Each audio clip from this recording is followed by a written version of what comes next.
ভান্ডারিয়ায় শহীদ এমদাদুল হকের কবর জিয়ারত ও শ্রদ্ধা নিবেদন। পিরোজপুর থেকে মোহাম্মদ মহিবুল্লাহ হাওলাদারের পাঠানো তথ্য ও ভিডিওতে দেখুন বিস্তারিত।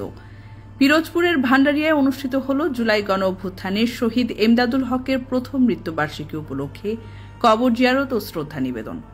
মঙ্গলবার সকালে ধাওয়া গ্রামের শহীদ এমদাদুল হকের সমাধিস্থলে জেলা প্রশাসন, পুলিশ প্রশাসন, স্থানীয় সরকার প্রতিনিধি এবং সর্বস্তরের জনগণ শ্রদ্ধা জানান। ঢাকার রাজপথে 2024 সালের 24 জুলাই অনুষ্ঠিত গণ আন্দোলনে পুলিশের গুলিতে শহীদ হন ভান্ডারিয়া উপজেলার ধাওয়া ইউনিয়নের 1 নম্বর ওয়ার্ডের বাসিন্দা মোহাম্মদ সোবাহান হাওলাদারের ছোট ছেলে এমদাদুল হক। তার আত্মত্যাগ স্মরণে আয়োজিত কর্মসূচিতে প্রথমে পুষ্পস্তবক অর্পণ করে তার কবর জিয়ারত করা হয়। অনুষ্ঠানে উপস্থিত ছিলেন পিরোজপুরের পুলিশ সুপার খান মোহাম্মদ আবু নাসের, অতিরিক্ত জেলা প্রশাসক মোহাম্মদ শাখাওয়াত হোসেন, ভান্ডারিয়া পৌর প্রশাসক ও উপজেলা নির্বাহী অফিসার রেহেনা আক্তার, অতিরিক্ত পুলিশ সুপার শাখাওয়াত হোসেন, উপজেলা বিএনপির সভাপতি আহমদ সোহেল মঞ্জুর সুমন এবং শহীদের বাবা মোহাম্মদ সোবাহান হাওলাদার ও মা ফাতিমা বেগম।